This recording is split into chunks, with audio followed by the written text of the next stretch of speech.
So hari ini kita sambung berubah secara songsang. So kita tengok jawapan dulu, bincangkan dulu jawapan. So sebelum kita pergi buat soalan. Okay. So berubah secara songsang. Ini jawapannya. Okay, kita tengok beberapa soalan sajalah. So maksudnya soalan 1, kalau S berubah secara songsang, tengok perkataan songsang ini mesti 1 per berubah. So S berubah secara songsang dengan ini jadi ini. So apabila dia tukar sama dengan persamaan, dia akan wujud K. So you pun boleh tulis wujud K di tepi. Macam ini pun boleh. Dia K letak di atas, maksudnya K dia darab ke atas. So, tak payahlah kalau you faham ini. So, terus tulis K di tepi saja. Macam soalan 2, M dia, K pun boleh tulis di tepi saja. Sebab dia songsang ini, 1 per. Dia songsang ini, kuasa 2J, 1 per. Punca kuasa X ini kan, tapi dia songsang. So, 1 per. Songsang, kuasa 3. Kuasa 3 ini, songsang, 1 per. So, semua akan jadi ini. So, apabila tukar persamaan, wujud K, so you akan tulis K di tepi. Okay.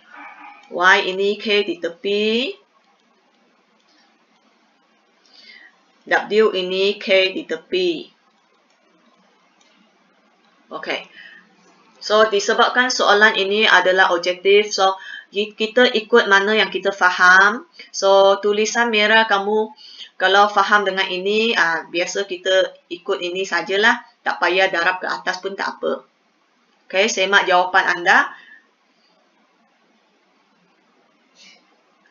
So, seterusnya kita tengok soalan. Soalan dia sama pattern saja dengan berubah secara langsung. Tapi hanya langkah yang pertama kita tulis ini saja.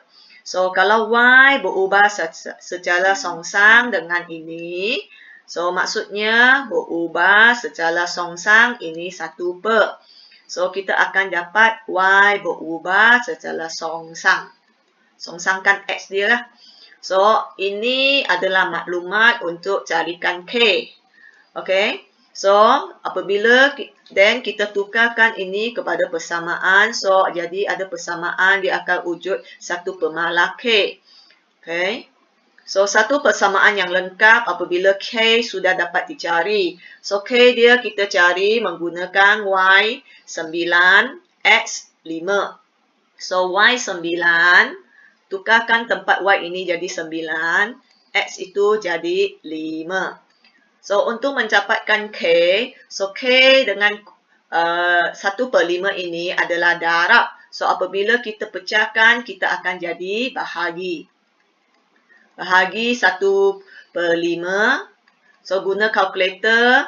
Untuk typekan, kamu akan dapatkan cari K itu 45. So, tulis mula dengan lengkapnya. Okay, yang ini. K itu tulis mula. Dan ini bentuk satu persamaan yang lengkap.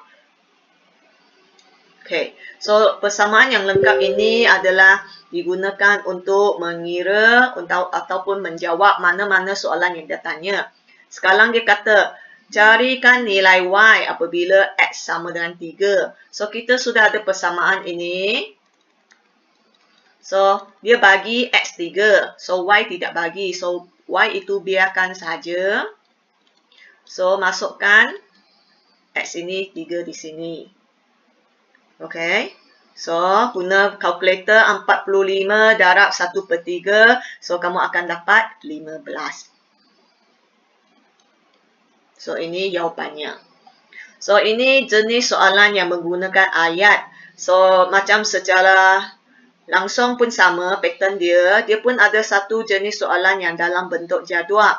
So, kalau dalam bentuk jadual kita tengok soalan yang 5 ini. Jadual di bawah menunjukkan beberapa nilai bagi pemboleh ubah T dan W. So, dia punya persamaan belum tulis tapi yang jenis menggunakan simbol sudah tulis. So, ini sudah jadi senang. So, sebab kita tak payah baca ayat, takut salah baca. So, tukar kepada persamaan. So, wujud pemalah K. So, untuk mencari K, kita mesti ada nilai T dengan W. So, T dengan W kita ambil dari sini. Ini adalah maklumat dan ini adalah apa yang dia tanya sebab kita ada satu R yang kita tak tahu. Okey, sekarang kita cari K. T adalah 3, W adalah 2. So, T 3, W 2. W tukar 2, jangan lupa ada kuasa 2 di sini. Okey. So, tekan kalkulator, 2 kuasa 2 dapat berapa? So, tekan kalkulator, 2 darab 2 dapat 4. So, untuk cari K ini pindah ke sini, jadi 3 bahagi 1/4. Ataupun you tulis 3 bahagi 1/4 pun tak apa. Okey, dua-dua boleh. So, tekan kalkulator, so kamu akan dapatkan jawapan 12. So, tulis mula yang ini untuk mendapatkan satu persamaan yang cantik dan lengkap untuk menjawab soalan yang seterusnya. Okey, so ini persamaan yang kita boleh jawab untuk ini. T adalah 75, W adalah R. So, T adalah 75. Okey, so W kita boleh tukar kepada R. Jangan lupa ada kuasa 2 di sini. Okay, so sekarang kita nak cari A. So, semua benda kita pindah. Okay, pindah ke sini. Ini 12. Ini kurungan bermaksudnya darab. So, jadi 75 bahagi 12. Okay, so you boleh tekan kalkulator. 75 bahagi 12 ini. So, kamu akan dapat 25 per 4. Okay, tekan kalkulator, dia akan memudahkan untuk kamu. So, jadi 1 per A kuasa 2. Okay. So, kalau kiri kanan, tengah-tengah ada sama dengan kan, kita boleh darab bersilang. Darab bersilang maksudnya A kuasa 2 darab 25. So, jadi 25 A kuasa 2 lah. 4 darab 1, jadi 4. So, kamu nak cari A. Nak cari A kan? So, 25 pindah ke sini, jadi bahagi. So, 4 bahagi 25. Nak A saja, kuasa 2 tak mau. Kuasa 2 ini pindah ke sini, so jadi punca kuasa 2. So, tekan kalkulator sekali lagi. Jadi, 2 per 5. So, ini adalah R.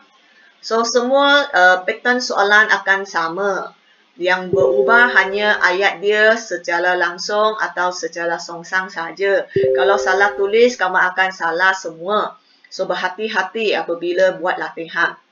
So, sekarang kita tengok latihan. Kalau kamu jawabkan 1, 2, 3, 4 latihan yang jenis ayat. Baca betul-betul secara songsang. Okey. So, ini nombor 2. Sudah bagi. Senang. Wujudkan persamaan saja. Okey, seterusnya nombor 6 dalam bentuk jadual dan satu soalan penyelesaian masalah. So, anda cuba, nanti kita akan bincang di video seterusnya jawapannya. Okey.